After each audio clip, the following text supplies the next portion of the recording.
Hello, I'm a 21-year-old guy who, after diligently studying in a provincial area, managed to attend college in New York.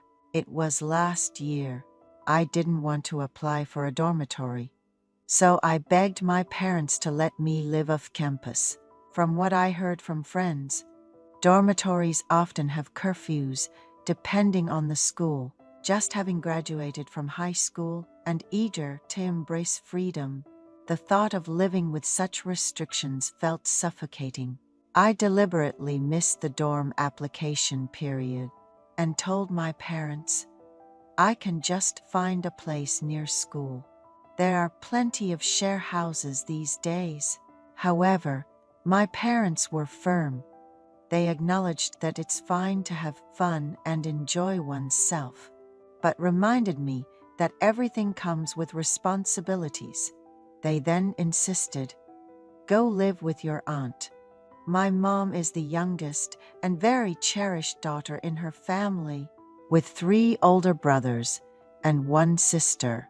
My eldest uncle is 18 years older than my mom, practically a grandfather figure to me, and is already in his 60s, so our relationship isn't exactly casual. The idea of staying at my uncle's house. My cousin brother has already married and started his own family. He's in his mid-30s, and living with him wouldn't be uncomfortable. So, imagine how awkward it would be for me to live with my uncle and aunt. Honestly, I was grumbling and really didn't like the idea, but there was no other option.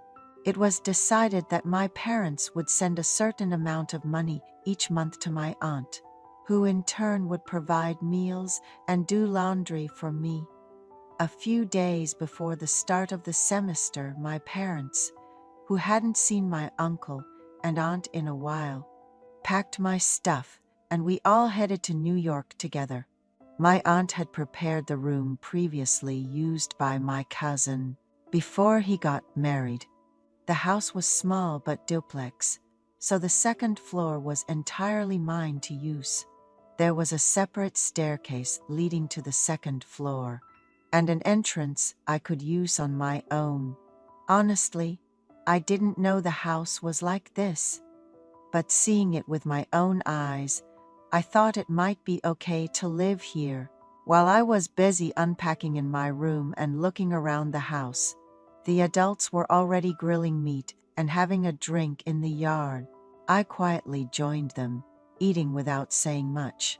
Listening to their conversation, I realized my uncle and aunt seemed like very enlightened people. My aunt told my parents, raising kids, I learned it's pointless to micromanage them like catching mice. When they want to play, just let them be. We've all been there. She said this with a hearty laugh. Then, looking at me, she said, our David, let's have a good time moving forward. You can even bring your girlfriend home, and laughed uproariously again. My uncle joined in. What girlfriend? He hasn't even started school yet. Maybe by May, adding to the laughter. I was a bit taken aback but felt reassured, thinking, no curfew and they'll respect my space. My parents were worried I might get into trouble, but staying at my uncle's seemed to ease their minds somewhat. After spending a night there with my parents, we returned home. During my stay before school started, my uncle was hardly ever home, busy traveling with friends as a kind of retirement treat for himself. My aunt, a lifelong homemaker, was always home unless she had specific plans.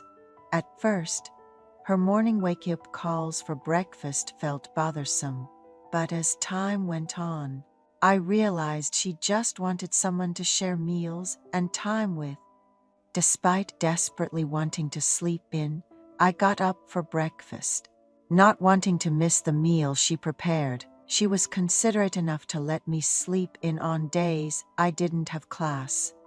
Living there, I even started to feel a connection to my grandmother, whom I hardly remembered.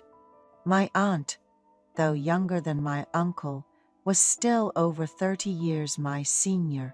On days I had no plans, I made sure to eat at home with my aunt.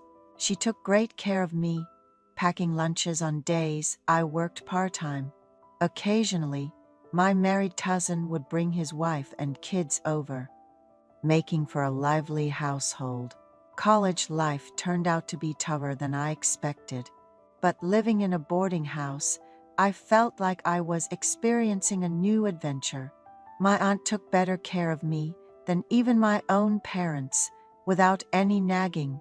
She would even fold my laundry and put it away in my room. Sometimes, when my uncle came home drunk, he'd give me some spending money, making me think that not moving out was the best decision. One day, I was watching a movie in my room, snacking and drinking a beer by myself. Unaware I was there, my aunt came in to put away laundry. Seeing me drinking alone in the dark, she said, "Why drink alone like that? Come downstairs. I'll make you some snacks." I thought about making excuses for my solitary vibe, but was getting hungry, so I followed her down. She skillfully whipped up some of my favorite dishes, her cooking skills making me salivate. I opened another beer and was enjoying the food when she brought out a bottle of soju, sitting down in front of me. "This is the first time I'm drinking with our David. You're all grown up now," she said. Feeling a bit shy, I responded, "Of course, I'm a college student now." We toasted and shared stories over drinks. My aunt turned out to be much more open and spirited than I thought. We bonded over complaining about my uncle and talking about college life, enjoying our drinks. She laughed throughout, but then sighed deeply and took a big swig of her drink. When I asked if she had any worries, she replied, "It's your uncle. What else?" Thinking it was about his daily outings. I awkwardly tried to comfort her, saying, "He's just retired. He'll find something to do soon." Hearing that, my aunt complained, "That doesn't really matter. But isn't turning your back to sleep a bit too much?"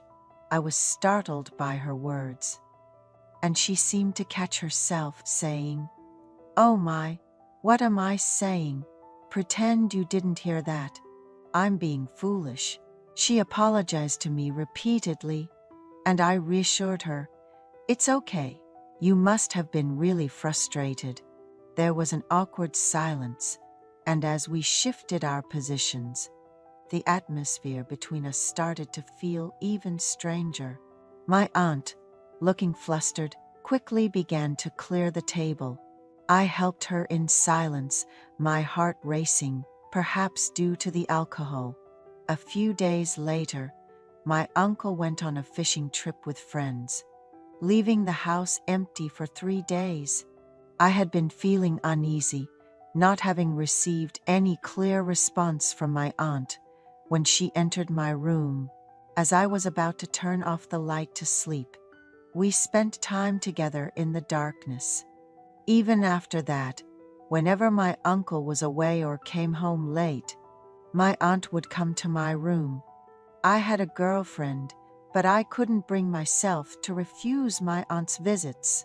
A year has passed, and this relationship continues. At some point, my aunt began to speak formally to me, even when my uncle was around. I was nervous until my uncle asked, "Why are you speaking formally to David?" My heart nearly stopped. My aunt casually replied, "These days, everyone talks formally to each other." I saw it on TV, especially when we were together. My aunt always spoke to me formally. I didn't mind the strange sense of conquest, and eventually, I stopped caring whether she spoke formally to me or not. On days when my uncle seemed likely to come home early, my aunt would visit me even before dinner time. I worried about my uncle coming home, But my aunt seemed unconcerned. Being young and full of energy, I hardly felt tired, even staying up all night. Lately, I find myself going to the master bedroom first. My hope is to continue living like this, boarding and staying with my aunt.